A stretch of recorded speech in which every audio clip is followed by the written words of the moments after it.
Welcome and good morning. My name is Nathan. I'm a consultant with the City of Panama City. This morning, I'm here to review the long-awaited Hometown Revitalization Program. I know I've met and discussed this program with quite a few of you in the room through the application period last year. It's been a long time, but we're excited that the program is unfolding and getting off to a good start. So we're going to go through the presentation. This is just an overview of the program and how the city intends to implement. We also have some attendees on Zoom.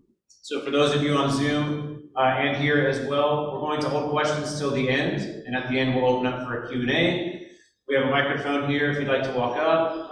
The room's kind of small enough, however you want to handle it, doesn't matter to me. For those of you on Zoom, we'll at a certain point in the question and answer period, we'll open up and work through those questions as well. We can use the raise hand feature in Zoom. That'll let us know you have a question and make it a little more organized. All right, so here's our agenda today. We're going to just go over the type of funding and a basic overview of where it comes from. Talk about the program in general and how it's going to look from the top down. Got some timelines to share with you. The type of program activities included, and program activities is referring to the type of work that's involved in the grant. How the disbursement of funds will look at the different phases of the program, and then at the end, of course, questions and answers. So this money originally is appropriated at Congress after a disaster. I know we're quite a ways after the disaster. This money is intended to be around this timeline. It's long-term resiliency, long-term recovery funding. So it's considered funding of last resort to fill in the holes where other assistance has already been through, such as FEMA and insurance and SBA. CDBG money is intended to come in and try to fill some of the holes left behind. So as you can see, it starts at Congress, down to HUD, down to the state, and then from the state level, it's appropriated into different programs. So Hometown Revitalization is one of many programs the state administers. And then from there, it's appropriated allocated down to the awardee. This was a competitive grant, so all the information we gathered during the application cycle last year led to the award.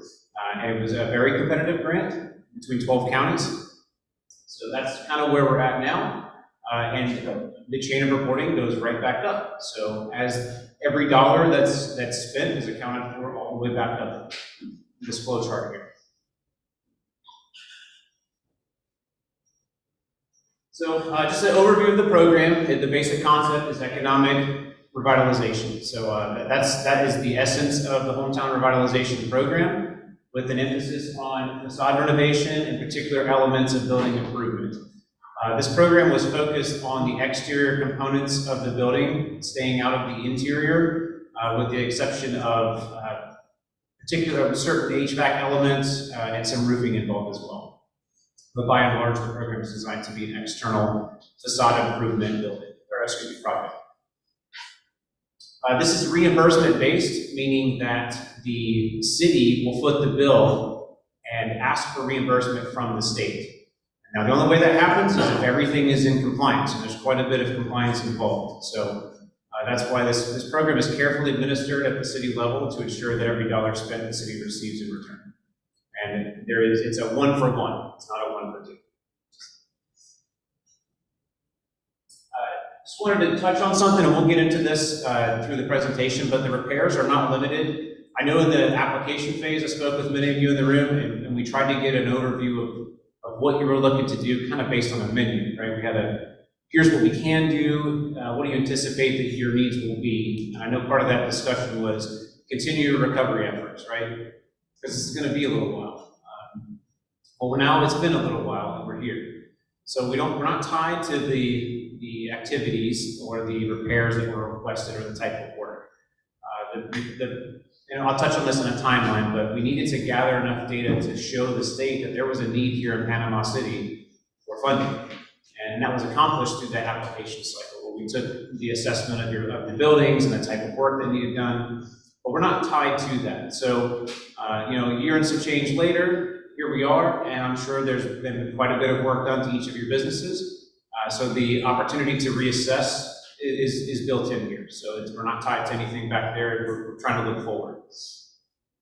And some issues of confusion since this was started. It's not strictly tied to Hurricane Michael damages. I think there are some people a little confused on that, but it's not tied to the window that Hurricane Michael broke or the wall or the roof. This is a revitalization effort, so the funding that's available is intended to improve the overall building, but with the catch that it did have to be damaged by Hurricane Michael in some fashion.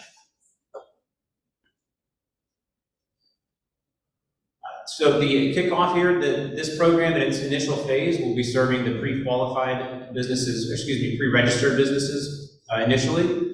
The agreements from the state, it's essentially a contract between the city and the state as those that submitted their completed registration documentations that we were looking for. And so those are, if you consider the first round, so to speak, that's who we're focused on. We anticipate remaining funds just due to the nature of the project and the timeline that we're on. It's been some time. So we do anticipate remaining funds available in each project area. And with those funds, they'll likely be a second round opened up for those businesses that were not pre-registered during the applications.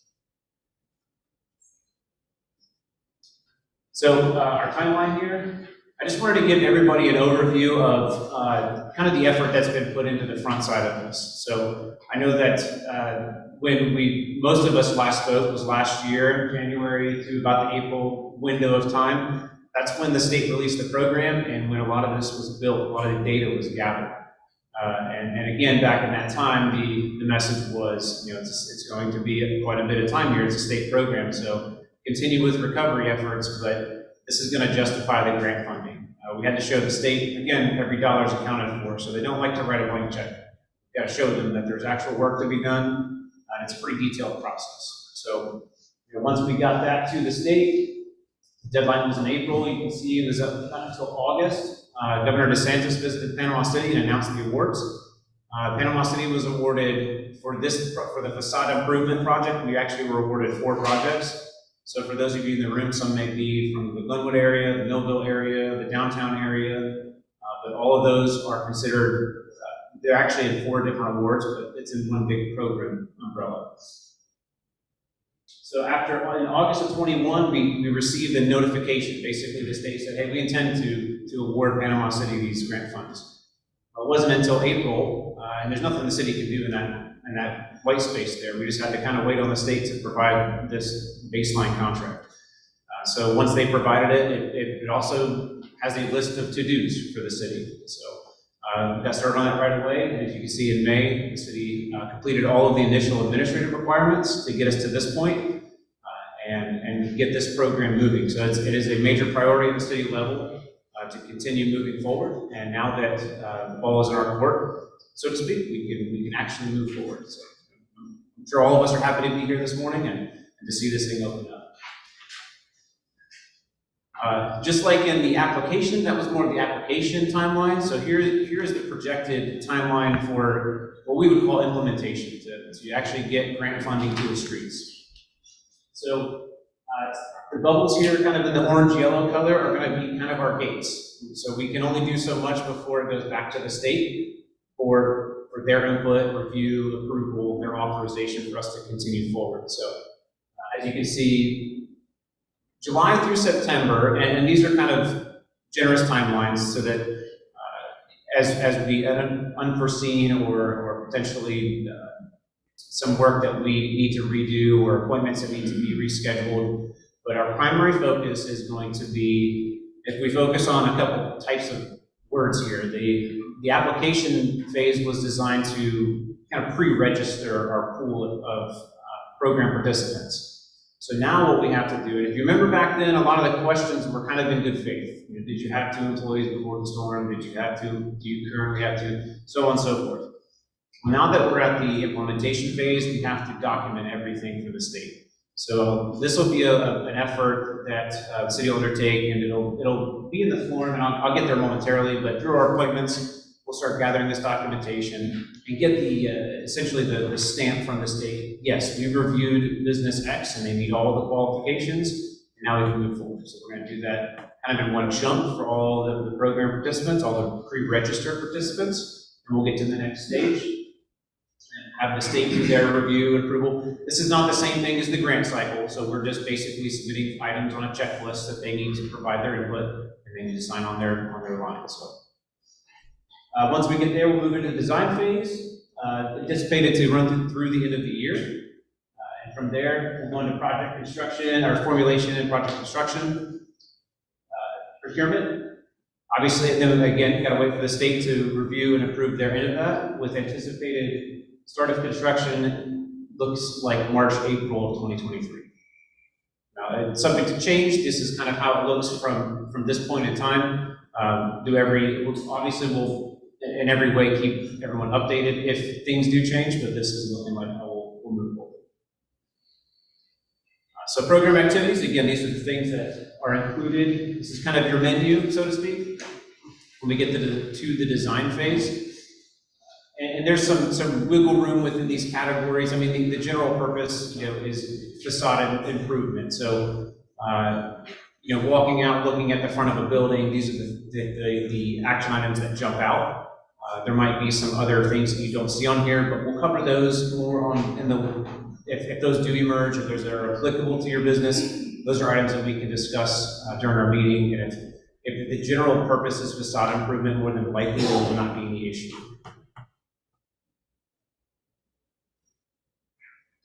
So I just want to read over some of the ineligible activities. And these are straight from the state's guidelines. And one of those, we cannot help with working, operational, or startup capital. New construction of a commercial building that was not present prior to Hurricane Michael. None of that is really going on in this program, to my knowledge anyway.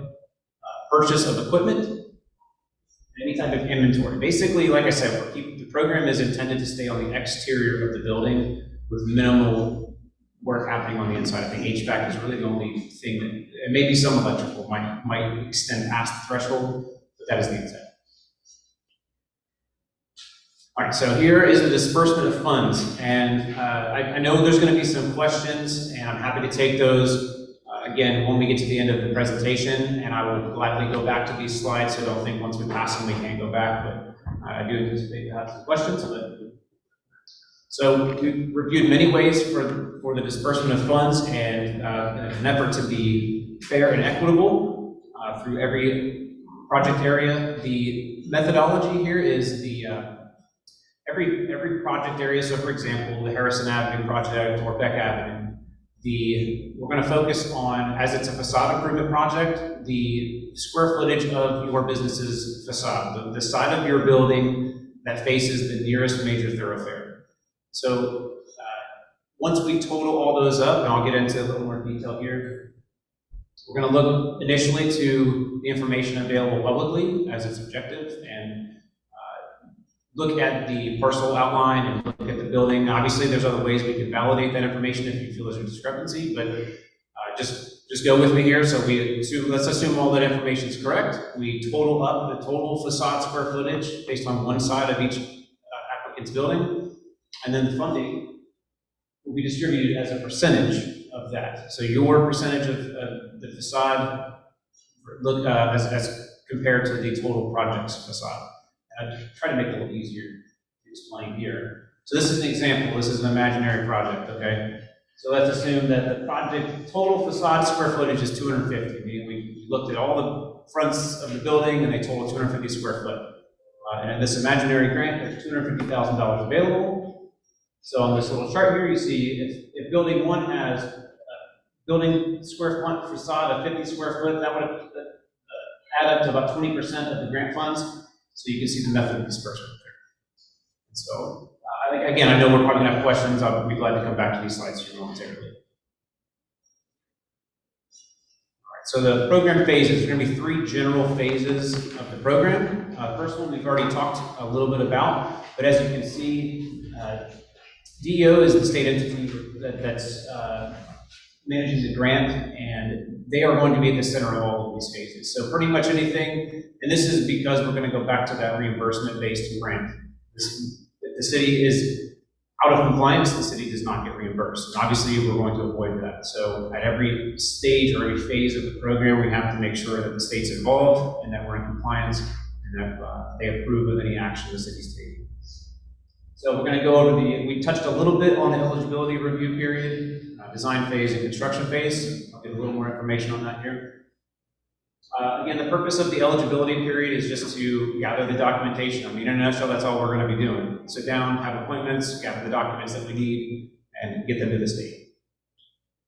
Through those appointments, we will look at some of what qualifies participation in the program is the business itself. And I understand there's tenants of buildings. So obviously, we're going to have to get the building owner involved and get their approval, their authorization. We need their agreement for a tenant in the building to proceed. Also going to have part of that meeting will be to discuss the need for design. So if your project does need engineering or drafting or any type of design work, that will not be covered in the HRP program. But if we'll kind of have that discussion, because based on the eligible activities here we talked about, obviously gutters, we don't need an architect or engineering to do gutters. But we will need some preliminary information that we can gather during these meetings. If it's determined that you need design work, we'll have a further discussion there. I know one of the things that and this is also where we'll look at we'll take a look at what was on the application. For example, the items that you requested and say, hey, is this still a good assessment of your needs at this moment? Or what's been done? And then it's an opportunity to kind of refresh your vision for your building. So we'll take another look at it and see if there's anything else that you would like to do with the funding. The proof of insurance. This is going to be for those and we did get clarification from the state. I know there was some confusion on the application phase, if some of you recall. The requirement is if you're in a special flood hazard zone. So if we're not in a special flood hazard zone, this no longer applies. If you're in a special flood hazard zone, there is a requirement to obtain and maintain flood insurance. The appointments, how we'll handle those.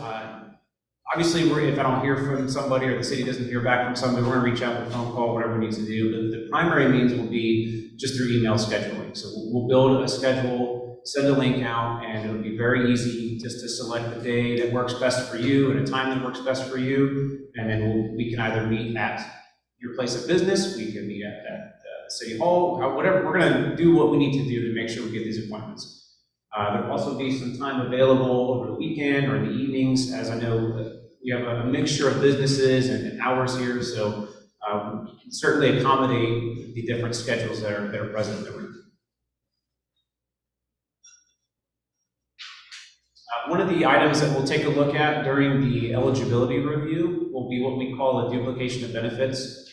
There's a federal statute that prohibits the state from giving what's called a duplication of benefits, meaning if you received insurance money for a roof and you were asking for a roof through the Hometown Revitalization Program, the state would look at that as two sources of funding for the same purpose. So we'll take a look at that. That'll be part of the review to make sure that we are not creating one, because that's obvious that is a violation on the state grant side. So just do up some of the sources of funding we'll ask questions about, and most of it will be insurance, SBA, any FEMA assistance, anything like that. And then a local review will also be included. This is to look at basic items like code compliance, property tax status, and then a building assessment. The expectation at some point is that we want to take a look, and it'll likely be through just kind of a good faith measure initially, with some follow-up, but what's the status of the building? Are you asking for windows and there is a major leak in the roof? Those types of things will need to be addressed, or at least identified preliminarily, so that a plan of action can be designed. And then again, at the very end of this, hopefully by the end of September, we'll have everything to the state. They will have approved everyone's individual package, and we'll move from that pre-registered status to somewhat of a pre-qualified status. The next phase, anticipated here in October, will be the design phase.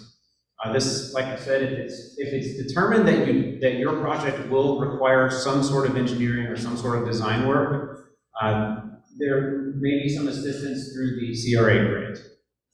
So that'll be on an as available basis and in the October timeframe. But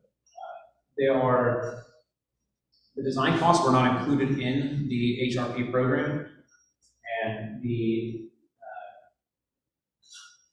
existing plans or designs can be submitted, and that's something we'll talk about on the one-on-one appointments. So we'll need to look at, I know some of you in this room already have design and engineering completed. So for the grant, we have to kind of separate what's in the grant and what's not in the grant when it comes to reimbursement. So we can take a look at the engineering that's already been accomplished and see what we would need to do at that point. But obviously I couldn't say individually right now what we would need to do. So we'll handle that on a case by case. If additional engineering is needed, we can address that during the one-on-ones. If it does not require engineering or any architectural services, this is where we can just gather that data, square footage or exterior paint, some of the items that don't necessarily need architectural input or engineering. We can gather that data and get what we need, mostly during the one-on-one, maybe a site visit involved, but we can do that outside of any design costs. One thing I would recommend, if we do enter that point, there's no reason in calling and asking for bids or estimates.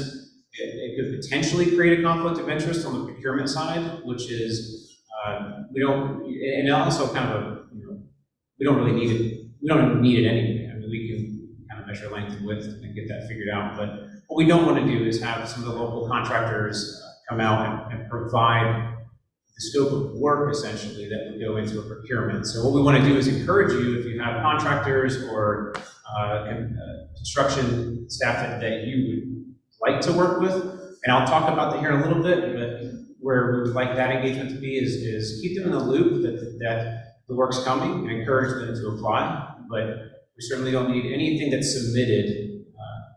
It should just be directly, I think, during the one-on-ones, we can talk through what's needed. But and we'll let you know, but we don't need any bids from any outside agencies. Another thing to consider, and we again talk about this kind of on that design discussion, but some other opportunities maybe to combine here with the HRP funding. Most of these businesses are in opportunity zone, which can provide some tax incentives for qualifying investments. We do have an individual here, so if that's a question you have, we can definitely link you up with the right person to talk about that further. The CRA has what's called a large-scale grant program. So if there is an increase in value of over $1 million in the parcel, there's a 2.5% of the total increase available in a grant. And there's some verbiage and stipulation to that. But again, if you have any questions or if the project qualifies, we'll provide additional information. Or if it's something that you want to work towards, there might be some businesses that are not planning on improving, but just to try to incentivize, there are other compounding factors when it comes to investment. So we want to make sure we cover those and how implement those the best that we can for those businesses that would be appropriate for us. All right, and then the fun part. So we get to March, April of 2023, the construction phase. This is where the city is going to handle the procurement just out of an abundance of caution and safety.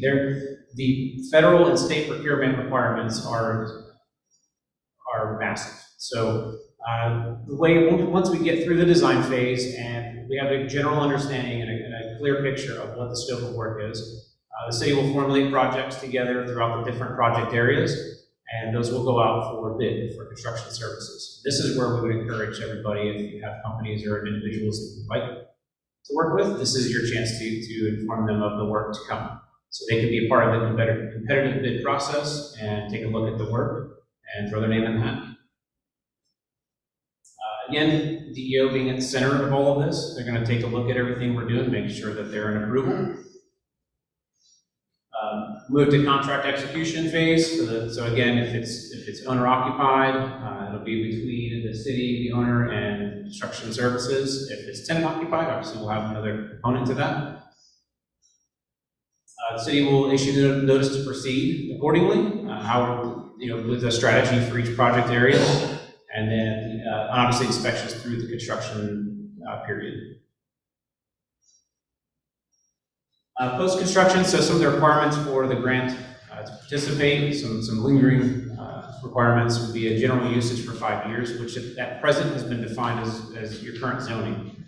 So no zoning changes is what the state is looking for.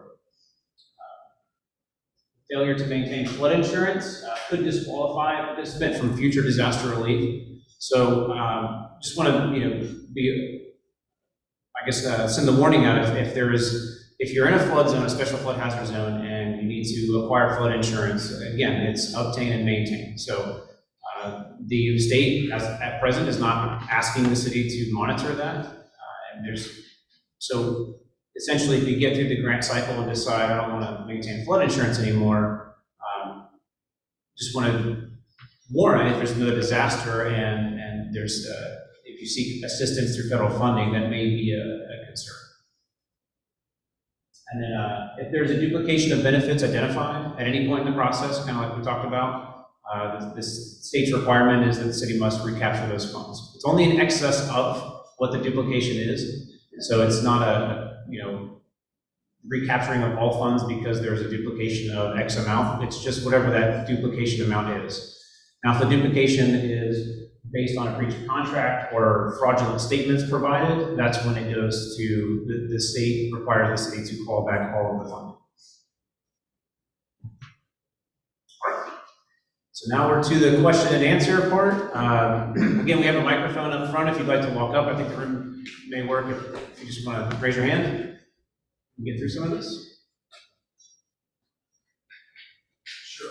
I know a lot of people own property as landlords and they don't have employees. Or like in my case, whenever I own a building LLC and then I rent to myself as a separate LLC for more separation. So a lot of your landlords don't have full-time employees. So how do you account for people that are landlords? So when we did the application phase, we talked about that. So everyone that's a program participant, we've looked at that in question. We've gone back and forth with the state to try to define what they're going to accept as full-time employee. And the intent is that whether it's a contract employee but the essence is that the business is not phasing out. The state wants to ensure that the investment is going into businesses that have made it through the storm and will continue to contribute to the community. That's the intent. I can't give you a direct answer. All I can say is that we'll take a look at all those situations, and what I can tell you is that we're going to frame it in the best possible way.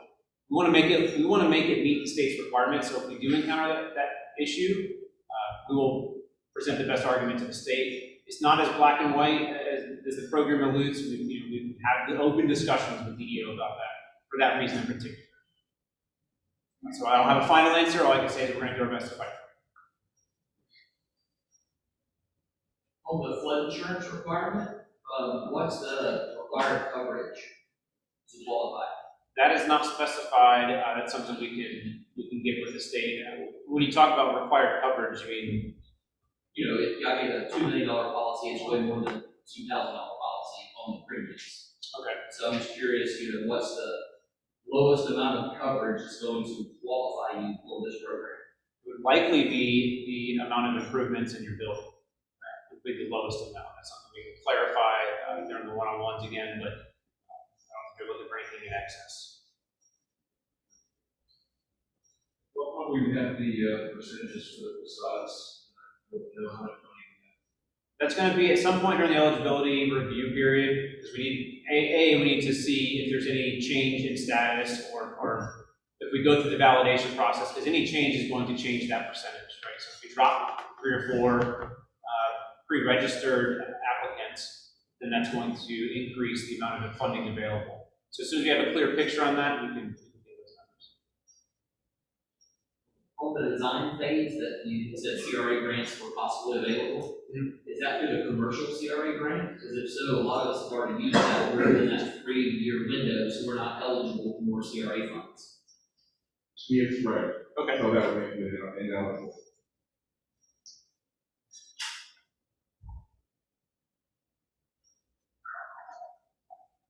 Are there any other questions? The percentage of facade across the entire 4 different areas, or is it? Yeah,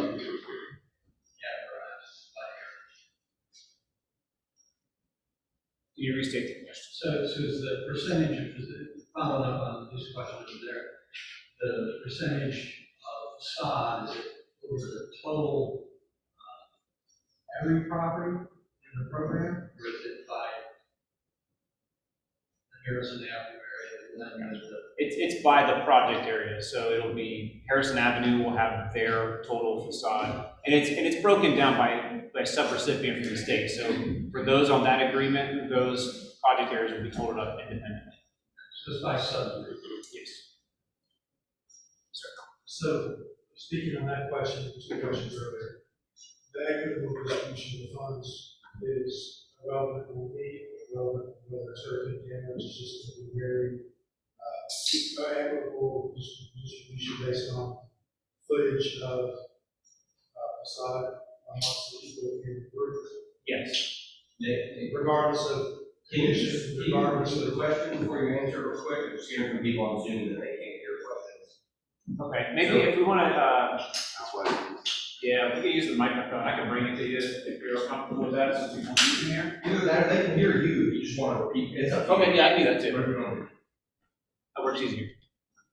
So the question was, is the breakdown for the distribution of funds based solely on the percentage of your facade, or is it tied to the total damages from Hurricane Michael? According to the sheet, Hurricane Michael, correct. So it seems like to me it's just a equitable distribution of funds throughout the footage, regardless of.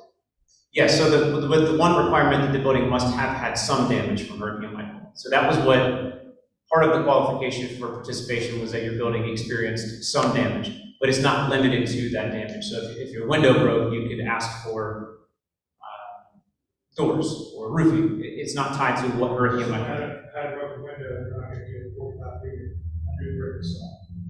Say that again? Because someone had a broken window 3 years ago, they're not gonna get 45 feet of brick facade. So because somebody had a broken window, they're going to get a new facade, is that I it? said some damage, so I'm saying, just because someone had a broken window, they're not gonna get 45 feet complete replacement of their facade, just because they had a broken window 3 years ago. Well, they could, but I mean, most of the damage is not limited to a broken window. I mean, the damage is pretty substantial. But it's, hypothetically, it has nothing to do with the damage, it's just the square, the Yes, footage. yeah, this program was never intended, and the question was, does it have anything to do with the damages experienced from Hurricane Michael? Yes. So from the program perspective, that's what made anybody eligible. One of the qualifying criteria was you must have been damaged, but the program was never intended to be a repair program. It was intended to be an improvement program. Yes, sir.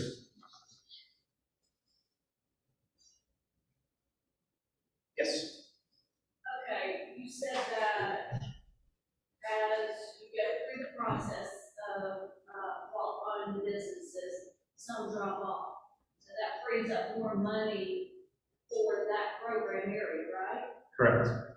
What about the program, the businesses, what about the second round? I thought you were preserving some funds for a second round of funding. We anticipate a second round of funding. The subrecipient agreements, well, and that being because when we take the assessment of what, for example, some of the businesses in the room have done a substantial amount of work since January to April, and this program has guardrails on it. They cannot do things outside of the scope of work that's allowed. So we anticipate, just myself driving down some of these project areas, I walked every single one of them back in January through April. There's a lot of work that's been done. So the logical, expectation is that some of this work that was asked for is no longer needed, and we can't repurpose the funding outside of the scope of the program.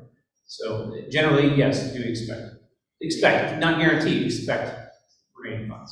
Do you agree that that's inconsistent, though, that it'll free up more funds for the project that you are doing, while at the same time you anticipate how much? I want to make sure I understand your question, do it? I just think it's inconsistent that you're saying that it'll, the dollar amounts will change as people come and go, but at the same time, you anticipate how much.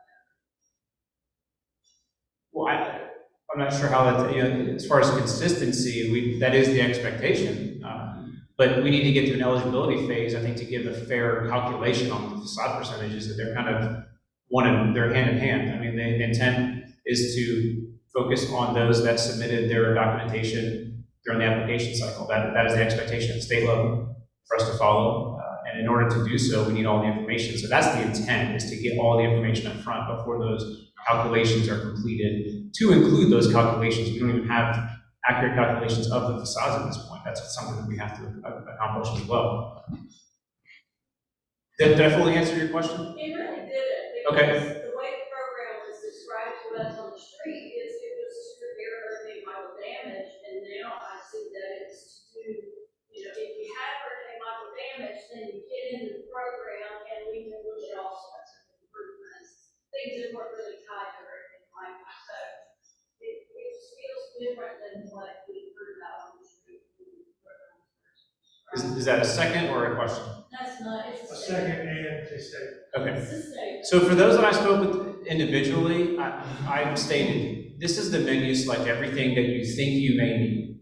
And there's a lot of correspondence with the state trying to figure out the limits. And please understand, through this application period, the application was initially due to the state in February of 21.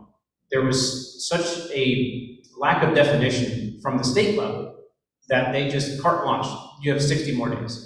Because they had no idea, we had to define the limitations of the grant. So once that was accomplished, and it was an evolving process. So as new information came in, new information came out. And as we had the discussions with each business that I spoke with or walked the project area, my recommendation was always submit the whole time. Whatever you have, whatever you think you'll need, with the catch, or not the catch, but the caveat, you may not need it in a year from now, but this is, we need to capture what the unmet need in Panama City is today. That was the intent. So I'm not sure where that information may have come from, but with the title, Hometown Revitalization was never a repair program. It was always an improvement program from the get-go. Yes, sir. I can only imagine how difficult it's been for you, I appreciate it. I know that some problems fall to the face, but I guarantee, I can guarantee, I borrowed money to fix my building, I will not be reimbursed. Right, well, that still stands, there's I will not be no, reimbursed. so the question was, if somebody borrows, Now we're saying that the funding is irrelevant, it's only based on footage to further. so I'll clarify both of those. The question was, if you borrowed money to complete repairs before the grant program, that you could not be reimbursed. That's correct. So that still applies. So nothing that is done outside of the program can be reimbursed inside of the program. But when you have equity distribution based on footage, That can, everybody's gonna get a piece, regardless of their need. well, I wouldn't say regardless of their need, it's, But I do appreciate it, thank you. yes, sir. Is the intent of the program to extinguish or use all of the first round of funding to all the pre-approved, or is the goal to try to reach the second phase? I think we're going to reach a second phase through trying to serve the first phase. So if somebody has more needs that can fit in this, if all the legally documented extinguished in the first phase, that's okay. In theory, yes, if all of the funding is extinguished in the first round and through eligible activities, then yes, in theory, there would be no second round. That's not the expectation, but again, nobody can guarantee that that's where we'll land. But if somebody, I'll use me as an example, come in and then y'all go around that Justin drops out for whatever reason and there's $100,000 there, do I get another shot at qualifying for more projects? I guess, so is the question, if you're involved in the first round, can you be involved in the second round? No, can I just have more money on my first round to up my allocation if somebody dropped out? I think we're gonna have to discuss that through the eligibility period. That's something that we haven't quite defined, to be honest. But to address what I thought I heard at some point, the second round will be open to those that are not in the first round. I think that was distinguished on the presentation, but I want to make that clear. Yes? I think that's the confusion for because when we were talking, you said that if people were to drop out of the program as you're going through the interview process or whatever, that would free up more money, which means that my square foot percentage could Increase. be even more, right? So that, and then Catherine, it sounds like she was asking, where's the money coming from for a second phase if we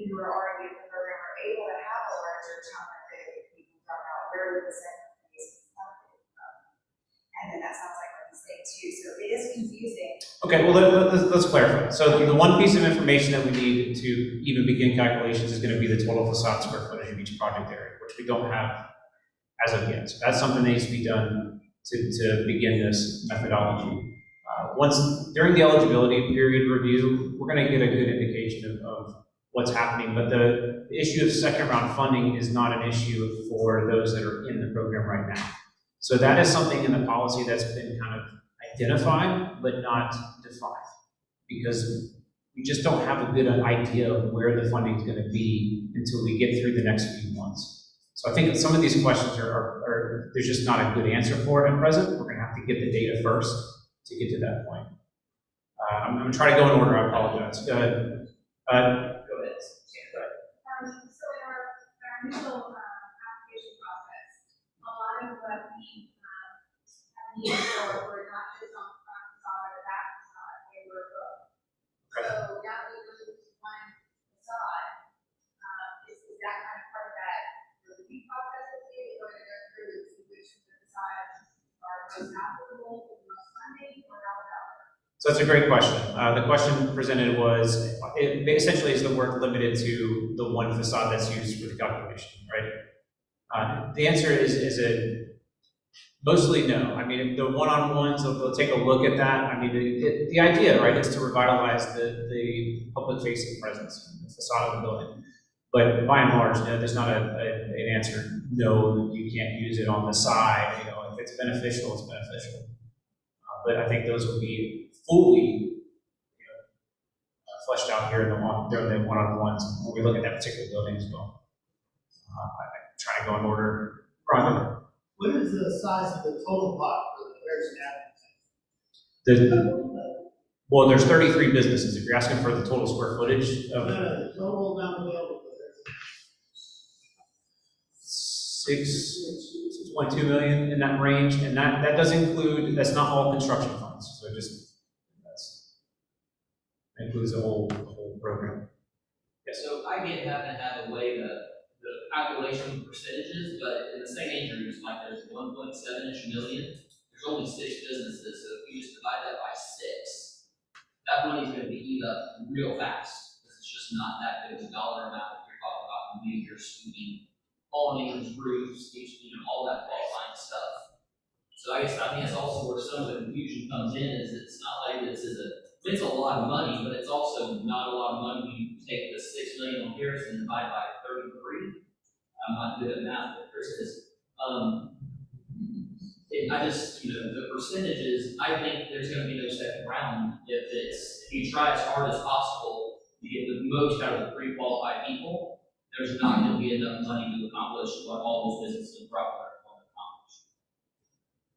I really couldn't tell you. I mean, I just don't know what it's going to look like. I mean, that's the data that we have to capture, and to just go backwards a little bit. I mean, the city went pretty hard on this program. I mean, we had 5 public meetings, we walked all there. All that data that we gathered, I mean, any bit of data we could gather, we put it in there, because the funding is tied directly to what we could prove was the unmet need.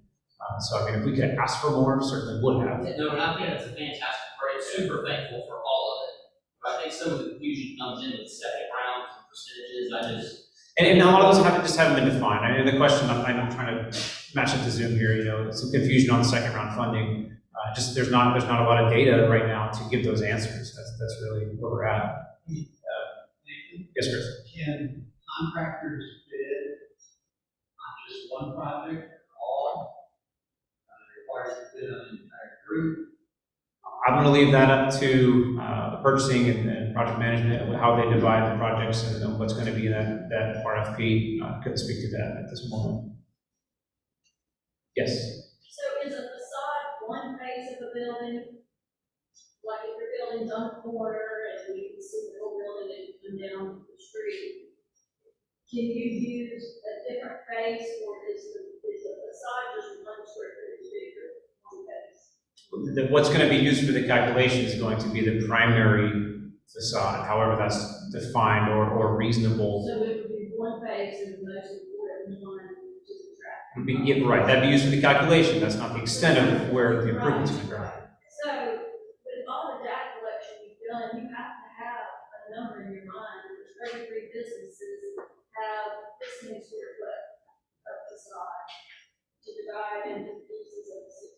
I do not have a number in my mind.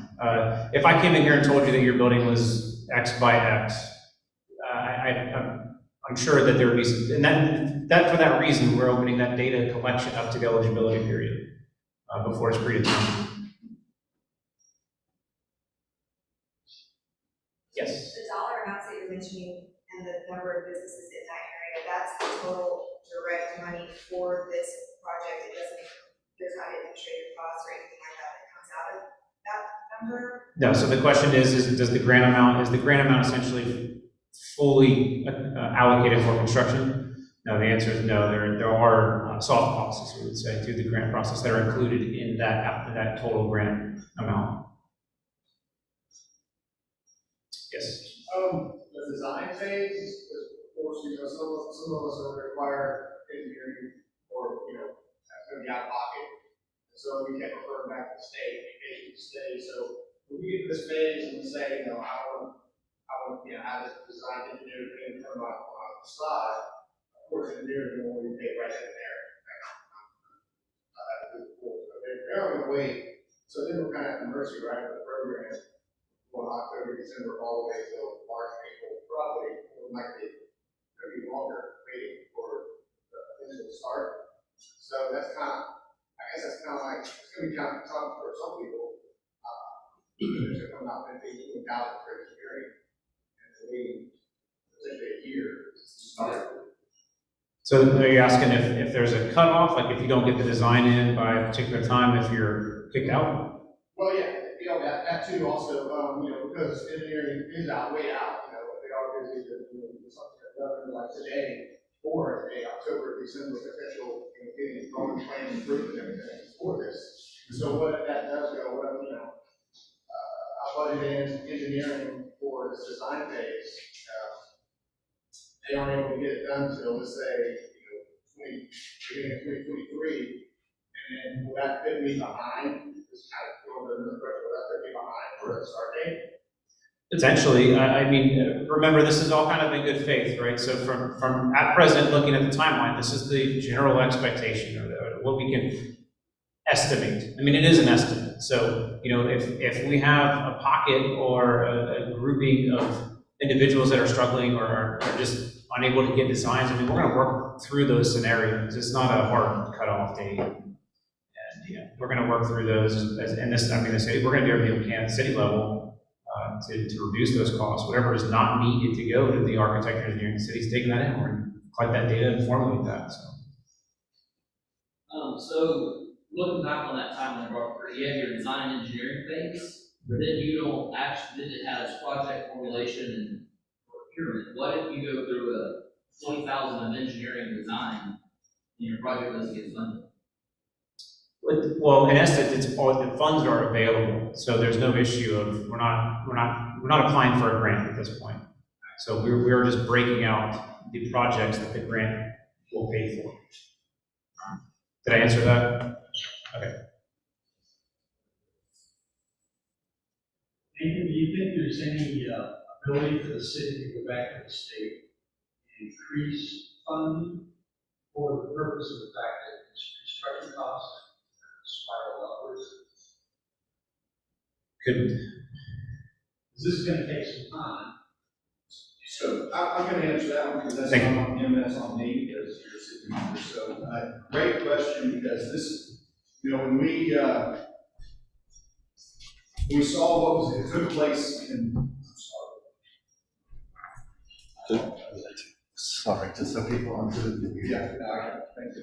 Hey, thank you all so much for being here, and thank you for being our business leaders in our communities. It's really important that we help get your businesses back up and running, and I've been pretty vocal about the fact that I don't think any community has been challenged more than this community in the last 3.5 years. When you think about Hurricane Michael, Sally, Tropical Storm Fred, a couple tornadoes, a wildfire, COVID-1, COVID-2, and yet we continue to press on. And all the heroes are you and our citizens for continuing to press on and building your homes, building your businesses, keeping kids in schools and doing those things. This was pretty novel, what was going on with regard to this program right here. I think Governor DeSantis and Director Eagle were looking at how could they put some money back into our community. And helped to create this program for us. It's a pilot program. It's never been done before. We're setting the stage and the model for other communities to follow, and hopefully this will be a success. I think it will be a success, and it will be something that they'll want to replicate. So we're totally writing the playbook right now, which is good because it has a lot of flexibility to it. Since this thing has started, escalation of costs have gone up massively, and my intent is to go back and ask for additional funding based on what the percentage of increase is in terms of cost of materials, cost of labor, those kinds of things. I don't know where I'll get on that, but I think it's justifiable. And the only reason I say it, I think it's going to be a strong argument to support, is on the other side of the fence, working with the Department of Emergency Management Director Guthrie and the FEMA administrator. When she came down, we talked about the fact that there's been this wild escalation of cost, and that FEMA is even looking at possibly doing a one-time adjustment in terms of increasing FEMA allocations. I don't know where they're going to get on that. The administrator, Chris Well, was very receptive to that thought. I don't know where she is on her staff and FEMA making that final decision, but the whole point is everybody acknowledges this. And yeah, it sounds like a lot of money, $13, $14 million. That's a big pot of money, but when you start allocating it out, it gets really small. And then when you have inflationary pressures, cost of goods, cost of labor, those things, the buying power gets smaller and smaller. So my intent is to go back to Director Eagle and say, hey, we're working with our local businesses. We appreciate what you've done. We've seen this kind of cost escalation. Is there any allowance for an adjustment north of that? That's where I think we can go. They've been pretty, I have to tell you, I think the Director Eagle and the DEO staff, certainly DEM, DEP, and the governor's team have all been very supportive of this community and very receptive to hearing those types of requests. But yes, I will do that. And then secondly, Catherine, I think you've been asking the question, is there going to be potentially, the hope is you guys expend all the money in the first round. My hope is it's so successful that we're able to get a second round allocation from DEO because my take. You mean new money? New money, that's right. Not cost adjustment money, new money, which will be, I think, very helpful to a lot of other business, property owners and businesses. Yeah, Brad. So early on in this program, a year or so ago, I thought that all the engineering design was going to be done at the city level with one to help get all the buildings kind of looking like those neighborhood visions. And now we've stepped away where we're individually going to be sourcing those things, so it may break away from that vision a little. Is there a reason for that shift? The reason was because two things. First up, not a reason for that decision, but we do have our city architect, Scott Walworth, here that can help add some assistance to interpretation of that when we're working with engineers. The fear was, and I can't remember which gentleman over here mentioned like $20,000 in engineering. The fear was that we would take all of this funding and a large proportion of that money would get sucked up into engineering and nothing would get done in terms of building facade improvements. That's why I went to Michael and his team to talk about how can the CRA supplement through CRA funds, which are TIF funds, and they come back. We don't know what that's going to be until we get our new numbers every year. And what we want to do is pour those CRA dollars back into it. So that's why the allocation of $2,500, I think, is what we have toward engineering costs. If you're doing a total rebuild, yeah, it's going to be $20,000. If it's kind of facade and you're doing some structural stuff, you're probably going to get pretty close to maybe $3,000, $4,000, $5,000. So that what we're trying to do is take that sting off of that. One follow-up on that. The 3-year commercial grant for the CRA that you have to wait 3 years to get it, is that a city requirement or is that a state mandated requirement? Is that city policy?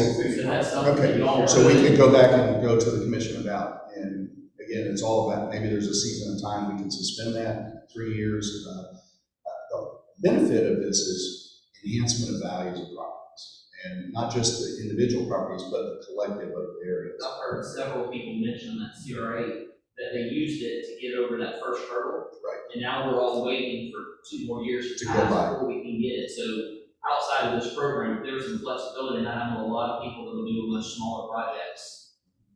Because this looks like we're still a year out-ish from getting stuff done. So I don't want us to wait another year and then possibly another year just to get some stuff done. Kathy, I'm sorry, I thought I saw a I was question. wondering about soft costs in this program. I mean, how much of the total do we anticipate will go to Haggerty and all this other? I mean, I don't know I'd be happy to calculate, I don't remember that number, but it's, I think, trying to remember what our Haggerty contract was that? Well, the total program admin costs are capped at 5%. That's admin across the whole board, outside of Haggerty, within the city. The objective is to squeeze that down lower than that, so we're pushing all of this money back into the program.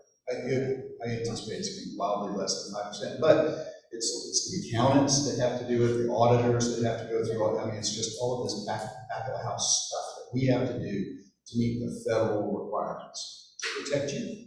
To protect you. Sorry, I thought I saw a question.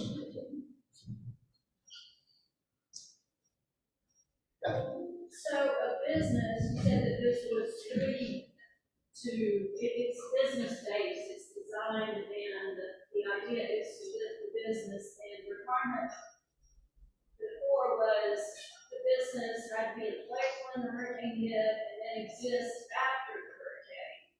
But the business, I guess, you're qualifying an LLC that owns a piece of real estate, a single number LLC that owns a piece of real estate, is that business? I mean, a vacant building, is that business? So the application, this is going to be sorted out. This is during the eligibility period, right? So the pre-application phase was all in good faith. We asked questions that were part of the program guidelines. We provided that information to the state as preliminary data. So once we get into the eligibility review, the business can be, we have to have a business that has 2 employees post-storm, 2 employees pre-storm, and DEO will sort that out. We're going to have that moving conversation at the state level as to where that line stops and starts. I mean, everything up to this point has been in good faith. So to your question, if a business, I think what we're leaning towards is kind of like let's say a property management company, something similar to that. Right. I mean, yes, the state is initially looking at that as an eligible applicant. Full-time employees, that's not necessarily like, that's just 2 full-time, only that there's 2 full-time employees, it's not the same person, it's the same, like, they're still working today, or what's going on? No, not the same person, just. No, these 2 employees.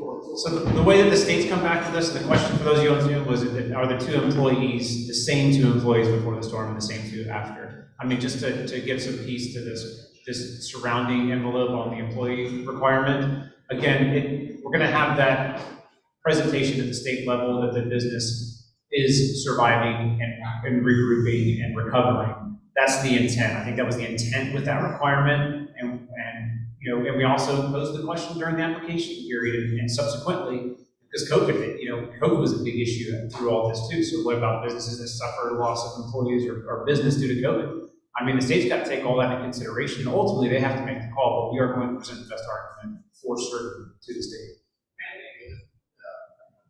I'm sure that business is just as they could through all these.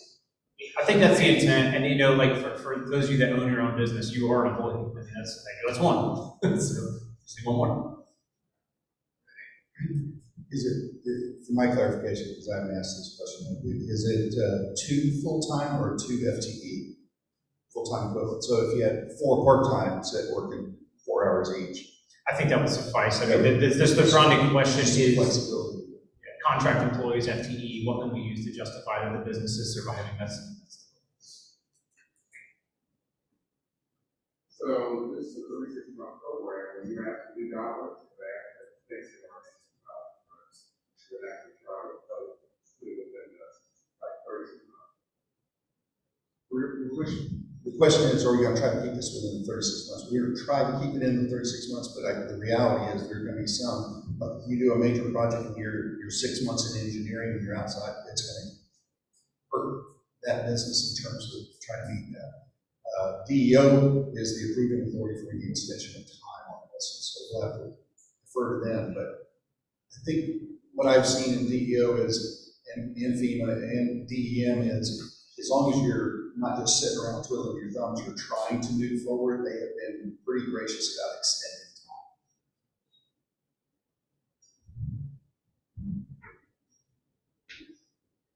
Thank you. Yes, go ahead. On the construction phase, is this appears that the city will decide what contractor is actually going to do the work that enables the business? Yes. So the business owner doesn't have a go say into who's doing the work as far as. So that's a great question. The question is, does the individual business have a say or get to be a part of the selection process for the contractor that will be doing the work? And the answer is due to the rigorous, and I mean rigorous, federal procurement requirements, state administrative code. The answer is no. I mean, to best protect both the city and the individual business, the city is assuming that burden. So when the projects are formulated and the city endorses the procurement process, that will be, that's where we say, again, I go back to encouraging everybody, those people that you have in your mind, keep them informed and up to date as we go through this process. And when we get to that point where updates will be posted, you guys will be in the loop. RFPs are going out, but keep them in mind. Let them know, hey, RFP's going out. I'd love you to get the job. Go ahead and submit your name, submit your bids. In the unlikely event that something makes it up to wherever the level is for reimbursement for the city and it's denied, just for whatever reason, is there any liability on the business or property owner to pay a share of that cost, or is all that solely on the city? It's going to be on the city. And again, to go back to the previous question, I mean, that is the reason the majority of these issues grow in the procurement process. Yeah, no, I can just see somebody getting $200,000 and then getting kicked back for a crazy reason. You just put that person out. Well, the only way it would come back to the individual business if there was a duplication of benefits that was found later in the process that was not disclosed up front. And again, that'd be limited to, as long as it wasn't a fraudulent statement or anything like that, it'd be limited to what's in excess. If there's fraudulent information used to attain the grant, then that's a different story. Then the state does require a complete callback from that business. Just kind of hang on that, and just building on Manny, your question about contractors, we really want to not create a FEMA and the state are very clear on the fact that no contractor can be advantaged in one way over the other. So really protect your person that you may be having in mind, that you want them to come and do the work. Don't let them come and understand and help scope the work that they're going to turn around and bid on, because now you're disadvantaging all the competitiveness of that for that one that you'd like to have. So in the interest of maintaining an even playing field, there's an appropriate time to help get those other businesses, or excuse me, other contractors in and encourage them to bid once the scope has been put out. It's really, federal procurement could be more clear on that. So, I'm sorry about that. Just thinking through the implementation of this, I'm sorry, I'm trying to do some of this. Will there be a time at which, you do some math and you say, okay, this many people dropped out, it looks like this is how much we're gonna have available, so it looks like your project, we might have this much money to put toward it. Now, if I've got air conditioners failing and I'm debating about whether to replace them now or wait for some funding that, a year from now, like, these people have been waiting to do repairs, and now we don't even have figures to know, about how these funds are gonna fall out. It's just, it's a tricky process. And I'm just wondering, will there be a point at which you'll kind of know about how much money each project has? so for those of you on Zoom, the question is, will the city at a certain point know and be able to calculate the potential award amounts for each individual business? And the answer is yes, of course. I mean, that's the next logical step. I do want to point back to the timeline that we've been on up to this point. I mean, the city has really raced through this. We just received the last agreement in April, and the exhaustive administrative requirements initially to even get to the point where we're standing here with a meeting with our participants is pretty substantial. And we got through those very fast, all the way, and that requires state approval, policy, and a pretty, and as already been addressed, we had to write the program. There's no precedent for this. Everything has been developed from ground zero with. So, and the only reason I bring that up is because I think everybody wants to get there, and that is the next logical step, to start collecting this data, but also wanted to get this program off the ground, right, and get it moving. So through that eligibility period, or excuse me, review, where we're having the one-on-one discussions, and concurrently, we're going to be doing those calculations. So soon, very soon. Yes. So for the contract, so when the construction starts, we have a list of contractors. I would assume that you have more than one that's going to help with the construction process of the facades. But how is it going to be determined the order in which the businesses will get done? Is it going to be based on like how deteriorated the front of the building is, or like how exactly? Because the construction, according to timeline, is supposed to start April 2023, but you may only have like 3 contractors approved to do the work, so that could put a business another 9-10 months out from you to start. So how is that going to be compensated? So the question for those of you on Zoom is how is the city going to manage it? Essentially issuing the notice to proceed come construction phase, right? Are we going to issue it all at once, or are we going to do it in segments? I think the answer to that is we're going to need some more information, right? And the timeline is estimated at this point. So when the scope of work is fully determined and we have a good understanding of what's going to happen and the funding required, I think there's some other input that the city is going to have to take into consideration and decide what's strategically the best option at that point. There's just not enough information, I think, from here to make that, to really give you a good answer. I apologize, but I don't think. So I'm just going to add a little bit to that. There are roughly 60 businesses that have applied for the program. Okay, I don't anticipate 60 individual contractors. What we're going to try to do is cluster them together. So if you have 2 or 3 businesses that are right next door within every other store, like on Harrison, for example, we're trying to group it so that we don't consume a lot of the allocated dollars to mobilization and demobilization of individual contractors. So if we can cluster them and they can say, hey, we're doing 3 facades that are right next door to each other on Harrison, the contractor go get after it and get those done instead of doing it linear sequentially, which would mean a very long, drawn-out process. What we're trying to do is get them done faster and sooner, not make this linear sequential process where somebody who's the last one that's going to get started. Now, maybe the last one because they had extra engineering and they fell out of the normal cycle and they're out of that clustering that we're going to strive to accomplish. But for something like that, I'm anticipating a lot of work going on simultaneously. So how would you determine who starts? I guess that was my question. How are you going to determine what business is going to start first? We're going to give notice to proceed all at once. Okay. Yeah, all of those that come back from the RFP process, the awards will be made and the notice to proceed will be done. Now, how quick the contractor mobilizes and gets there and which one do they start, do they do it within those 3, do they do it linear sequential or can they do them all simultaneously? I can't direct the contractor how to do it unless I want to spend a whole lot more money, allocated dollars to say it's so specific that this is how you're going to do it.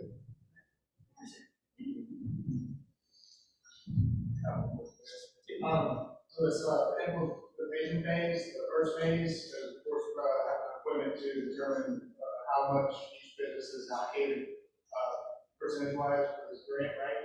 So we'll kind of have a budget, correct? So then, and then we have, so the estimated start date.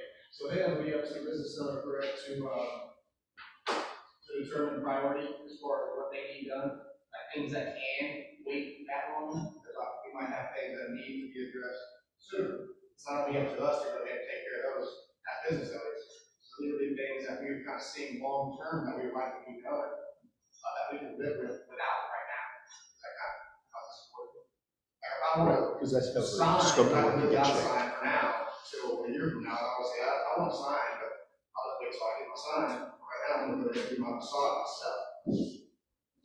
Courtney, I think that's an individual, you know, based on the needs of each individual business. So if that's what works best for you within the scope of the program and the scope of work available, absolutely. I mean, you know, it's always been the position not to interfere with recovery, but to assist in recovery. So whatever that looks like on the ground level for your business, and yeah, we can definitely sort that out, you know, with expectations from that one-on-one.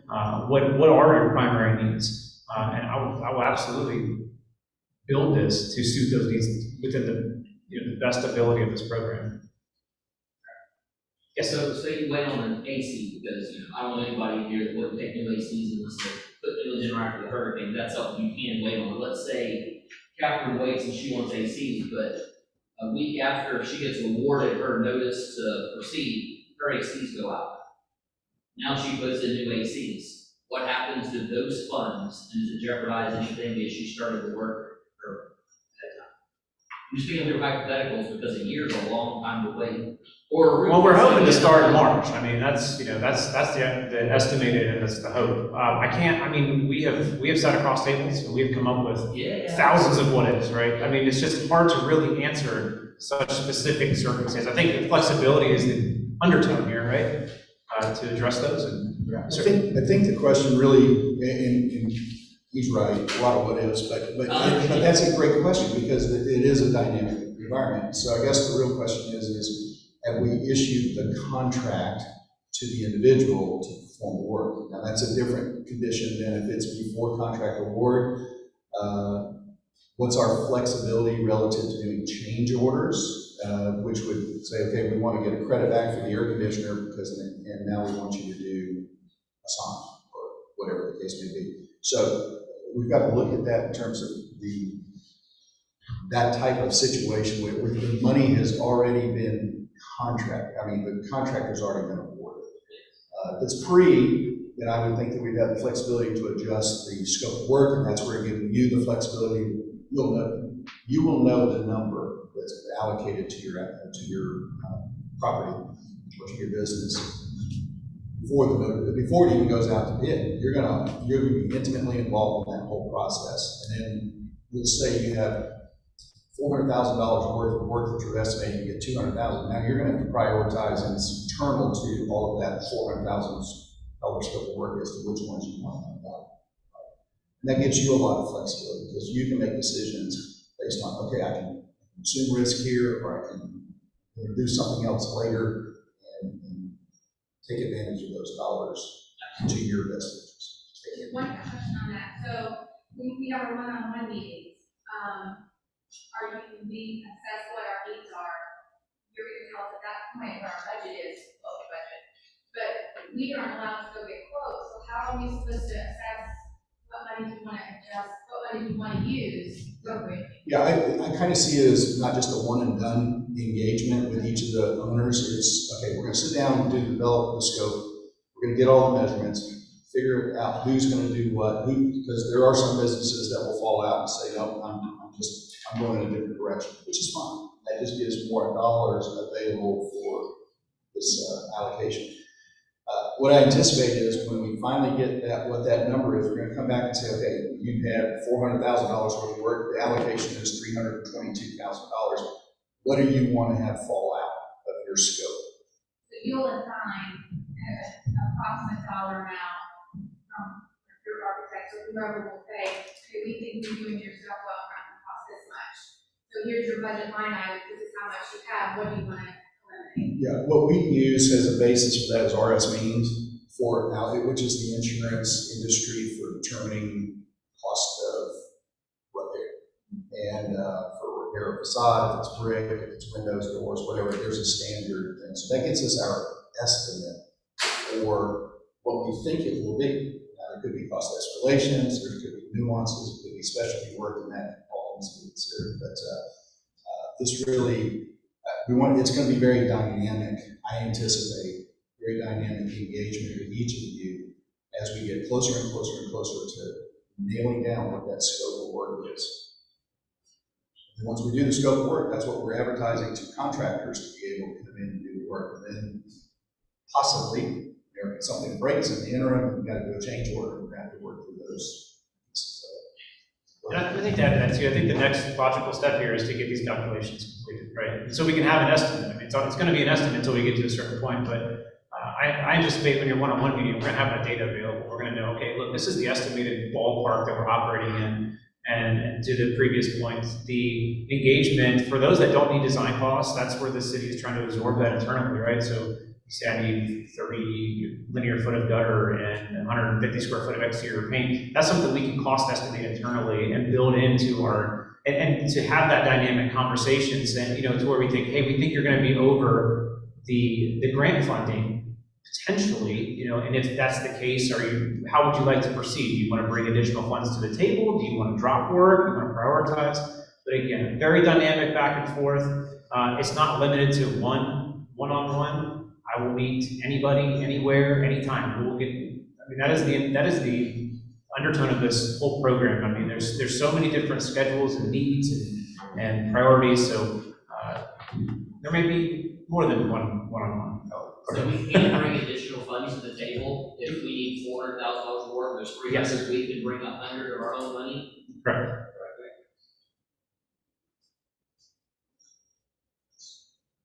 Yeah, there's no need to do 3/4 of the work, and then you still have, you know, incomplete building. Makes sense to me, but it's government software. No, it is, and you know, we'll work through how that process is, where the monies go, how that's, you know, deposited into the account and allocated. It's an internal accounting issue since you know, that we have all these soft costs. So it's really got to be separated so we can keep up with your 100,000 and the grant's 300,000 in that example. This is not, you know, this is just a question out of my mind. Is this, so let's say that happened, let's say we're granted 200,000, we throw in 200,000. We're halfway through, we're getting close to the start of the project, and something comes up and, you know, I'm offered so much for the business, is this transferable to the new business owners, you know, during this whole process? Like, how's that work? He's talking about beneficiary owner as opposed to who owns the LLC.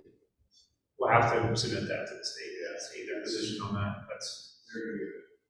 I mean, things happen. Absolutely. You know, Absolutely. All of a sudden, throws a whole loop. Yeah, again, at the end of the day, what we're trying to do is improve the facades, right?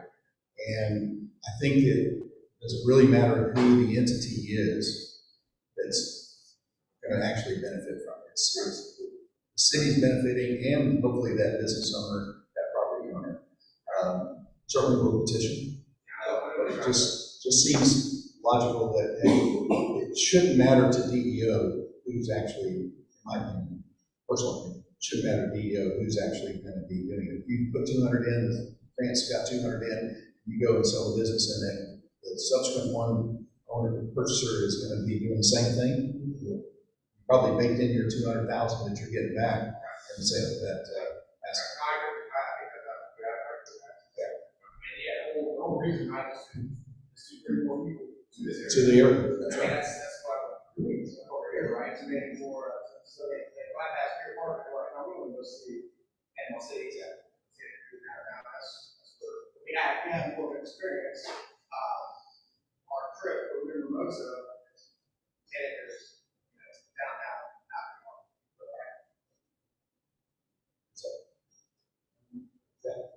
I saw a quick hand.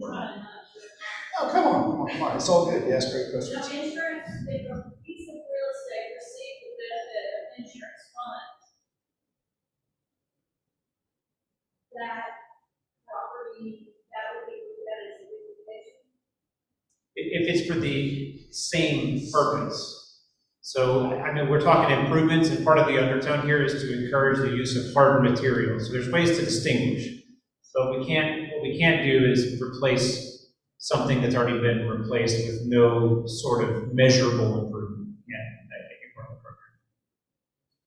So if you've got a roof or good church, or exceed. any insurance at all. No, It's just for the, like. It's not gonna be limited to any insurance payout. This is an improvement project.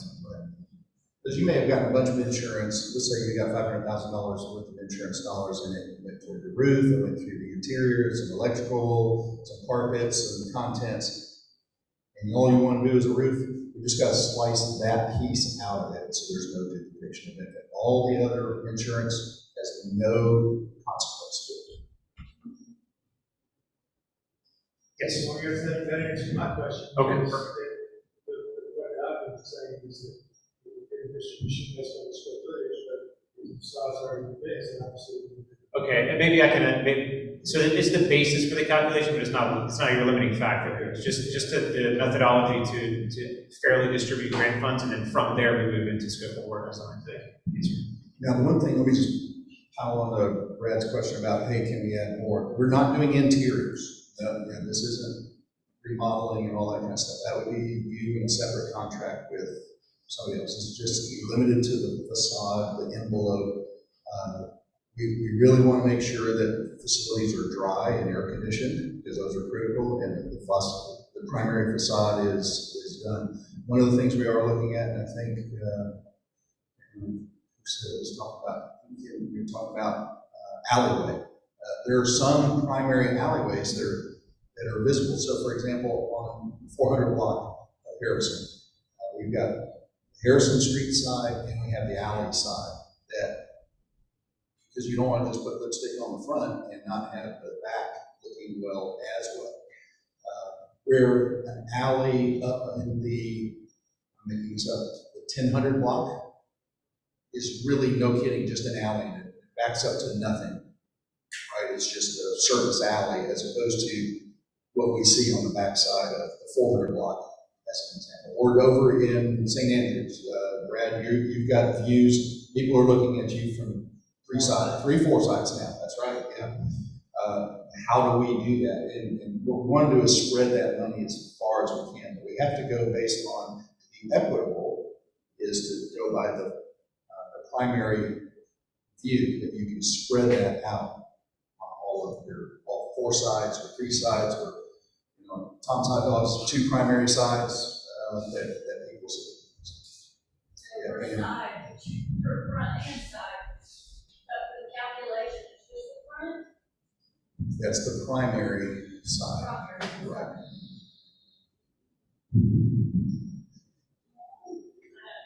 It's debatable on Pam's, because which is primary? Is it the 4th Street side? Is the Harrison? So, Yes, sir.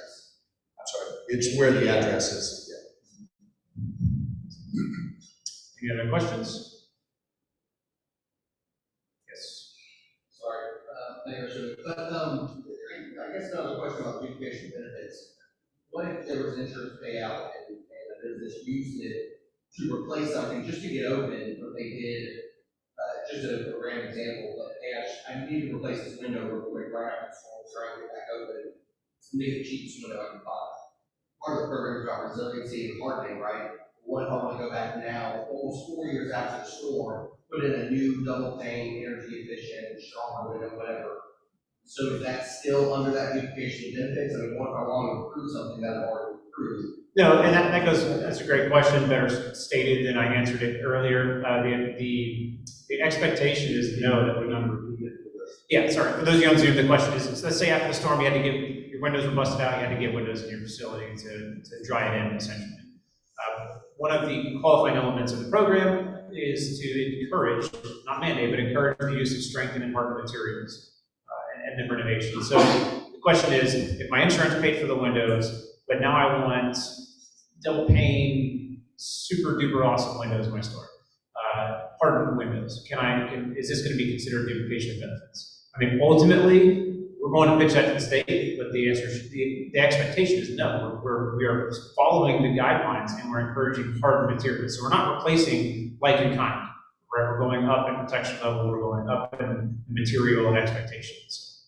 It's mitigating factors. And I would assume it would probably be, let's say it was $1,000 for the window, and the original window was $100.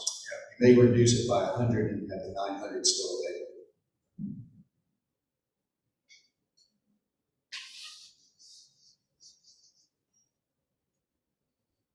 There's no questions on Zoom. If nobody has any further questions, obviously I'm going to hang out here for a little while. Want to have some discussion or conversation. I don't know if you introduced, but I would like to introduce Gray Dodge. Gray is our new economic development manager for the city. You may remember Patty Sunday. Some of the folks may remember Patty. She was previous and she's moved to, I think, Arizona. But Gray's on board now and is a great asset, and he'll be reaching out to you. Please reach out to him because we want to try to break down barriers to business. He's got a lot of great ideas of what he's looking to do to help facilitate that. And just want to let you know he's a resource to you. So, great. All right. Well, thank you so much for your time this morning. And our contact information is on the back of the presentation, so reach out at any time. We'll be getting the emails out here shortly for the intake appointments. That'll be the next step, but always feel free to reach out anytime you have a question. Thank you.